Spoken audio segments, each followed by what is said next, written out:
नमस्कार दोस्तों, हिंदी सिनेमा की सबसे प्यारी माओं में से एक, सालों तक हिंदी सिनेमा में एक्टिव रही अचला सचदेव ने एक से बढ़कर एक फिल्मों में काम किया और लगभग हर बड़े सुपरस्टार की मां का रोल इन्होंने निभाया। इन पर फिल्माया गया वक्त फिल्म का गीत ए मेरी जोरा जबी आज भी लोगों को गुनगुनाते हुए आराम से देखा जाता है। फिल्म दिलवाले दुल्हनिया ले जाएंगे में काजोल की दादी माँ के छोटे से रोल में अचला सचदेव ने इतना शानदार काम किया कि लोगों के जहन में उनका चेहरा रच बस गया। अचला सचदेव के शुरुआती जीवन के बारे में बहुत ज्यादा जानकारियां उपलब्ध नहीं हैं। हम केवल इतना जानते हैं कि इनका जन्म 3 मई 1920 को पेशावर शहर में हुआ था। कहा जाता है कि अचला सचदेव जब महज 6 साल की थी तो इनके पिता की मौत हो गई थी। ऐसे में इनकी मां को इनकी और इनकी 3 बहनों की परवरिश करने में काफी चुनौतियों का सामना करना पड़ा था। मां ने जैसे तैसे अपनी 3 बड़ी बेटियों को पढ़ाया और उनकी शादी की, लेकिन अचला सचदेव ने अपनी मां से साफ कह दिया कि वो शादी तभी करेंगी जब अपने पैरों पर खड़ी हो जाएंगी। अचला ऑल इंडिया रेडियो के लाहौर स्टेशन में काम करने लगी। यहाँ वो रेडियो नाटकों में हिस्सा लेती थी। देश का बंटवारा हुआ तो अचला अपने रिश्तेदारों संग लाहौर से दिल्ली आ गई और ऑल इंडिया रेडियो के दिल्ली स्टेशन में काम करने लगी। अचला महज 20 साल की थी जब फिल्म फैशनेबल वाइफ में इन्हें काम करने का ऑफर मिला, लेकिन इत्तेफाक से इन्हें इस फिल्म में एक मां का किरदार मिला था। भोली भाली अचला ने वो ऑफर स्वीकार भी कर लिया और इस तरह 1938 में रिलीज हुई फिल्म फैशनेबल वाइफ इनकी डेब्यू फिल्म बनी। अपनी पहली फिल्म में अचला ने अपने किरदार को मजबूती के साथ निभाया। अचला की एक्टिंग की हर किसी ने तारीफ की, लेकिन इसी के साथ अचला टाइपकास्ट भी हो गई। अचला को लोगों ने मां के रोल ही ऑफर करने शुरू कर दिए। मजबूरन अचला ने मां के किरदार निभाने जारी रखे। फिल्मों में काम करने के दौरान अचला ने रेडियो की अपनी नौकरी जारी रखी। 50 के दशक में अचला ने मां, राही, फुटपाथ, चांदनी चौक, नौकरी, आजाद, मिस मैरी और अदालत जैसी बड़ी फिल्मों में काम किया। अचला सचदेव ने ज्ञान सचदेव नाम के शख्स से शादी की थी। ज्ञान सचदेव फिल्मों में असिस्टेंट डायरेक्टर की हैसियत से काम किया करते थे। अचला और ज्ञान सचदेव को एक बेटा हुआ जिसका नाम रखा गया ज्योतिन। जब अचला को लगा कि उनके जीवन में अब सभी खुशियां आ गई हैं तो इसी दौरान पति ज्ञान सचदेव से उनकी अनबन होने लगी। कई बार तो इन दोनों के बीच में झगड़े भी होने लगे। रोज रोज के झगड़ों से आजीज आकर आखिरकार अचला ने अपने पति ज्ञान सचदेव से तलाक ले लिया। जबकि इनके तलाक के कुछ महीनों बाद ही इनका बेटा ज्योतिन भी विदेश जाकर बस गया। अचला एकदम अकेली हो गई। हालांकि इस दौरान अचला ने फिल्मों में काम करना जारी रखा। फिल्म इंडस्ट्री के अपने दोस्तों के साथ ही अचला अपनी जिंदगी की तन्हाई को कुछ कम करने की कोशिश किया करती थी। देवानंद साहब की पत्नी कल्पना कार्तिक से इनकी बड़ी गहरी दोस्ती थी। कल्पना कार्तिक और अचला सचदेव कई सालों तक एक दूसरे को चिट्ठी लिखकर हालचाल पूछते रहते थे। वही सुनील दत्त साहब और राज कपूर साहब से भी अचला सचदेव की अच्छी दोस्ती थी। यूं तो मीना कुमारी से भी इनकी काफी गहरी दोस्ती थी, लेकिन जब कुछ लोगों ने इन पर इल्जाम लगाया कि ये तो मीना कुमारी के पैसे के पीछे पड़ी हैं, तो मजबूरन अचला सचदेव ने मीना कुमारी से अपनी दोस्ती खत्म कर दी। मीना कुमारी से दोस्ती खत्म करने की एक बड़ी वजह अचला के लिए ये रही कि मीना कुमारी की कई हरकतें अचला को कतई पसंद नहीं थी। मीना कुमारी की उन अजीब हरकतों की वजह से उनके बारे में कई तरह की बातें उड़ने लगी थी। ये बातें जब ज्यादा बढ़ने लगी तो अचला को मीना कुमारी से दोस्ती खत्म करने की एक और वजह मिल गई। अचला जब फिल्म आदमी और इंसान की शूटिंग कर रही थी तो इनका बड़ा जबरदस्त एक्सीडेंट हो गया था। जिस गाड़ी में इनका एक्सीडेंट हुआ था उसी गाड़ी में इनके साथ पूनम सिन्हा भी सफर कर रही थी।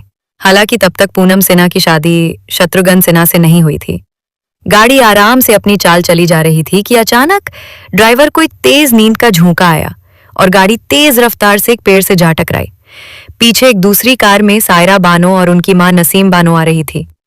जैसे ही उन्होंने देखा कि अचला सचदेव की गाड़ी का एक्सीडेंट हो गया है तो फौरन उन्होंने अपनी कार रुकवा दी और अचला सचदेव और पूनम सिन्हा को हॉस्पिटल लेकर गई। ये वो वक्त था जब अचला सचदेव और उनके पति ज्ञान सचदेव के बीच तलाक हुए अभी कुछ महीने ही गुजरे थे। अपने कई साल लंबे करियर में अचला सचदेव ने यूं तो कई तरह के किरदार निभाए, लेकिन ये मशहूर केवल मां के रोल निभाने के लिए ही हुई। हालांकि मां के किरदार को भी इन्होंने कई रंग रूपों में पेश किया। फिल्म दिलवाले दुल्हनिया ले जाएंगे में इनका निभाया दादी मां का किरदार भला कौन भुला सकता है। लेकिन एक वक्त ऐसा भी आया जब इन्होंने फिल्मों में काम ना करने का फैसला लिया।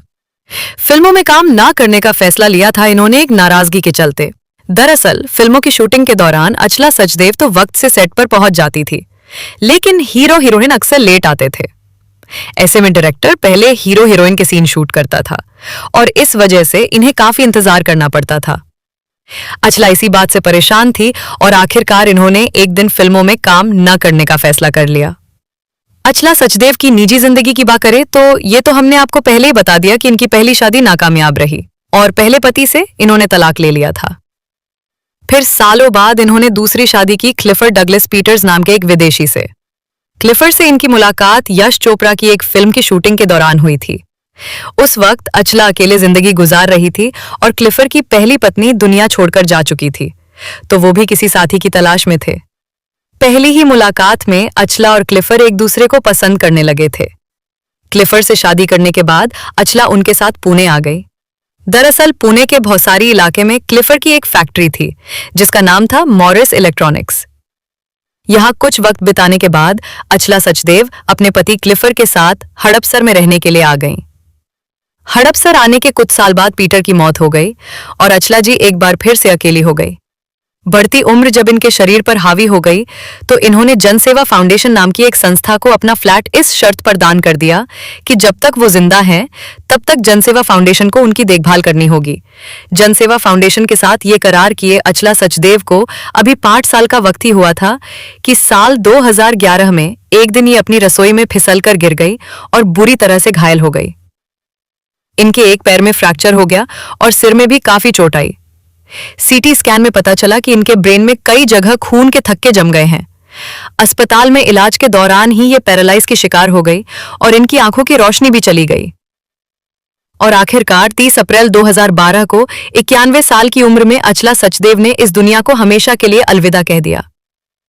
अचला सचदेव की मौत की खबर को मीडिया ने प्रमुखता से दिखाया और बताया, लेकिन जिस फिल्म जगत में अचला सचदेव ने अपनी आधे से ज्यादा जिंदगी गुजार दी, वहां से किसी ने भी उनके आखिरी सफर में हिस्सा लेने की जहमत नहीं उठाई। हालांकि अचला सचदेव का बेटा ज्योतिन अपनी मां को आखिरी विदाई देने अमेरिका से जरूर आया था।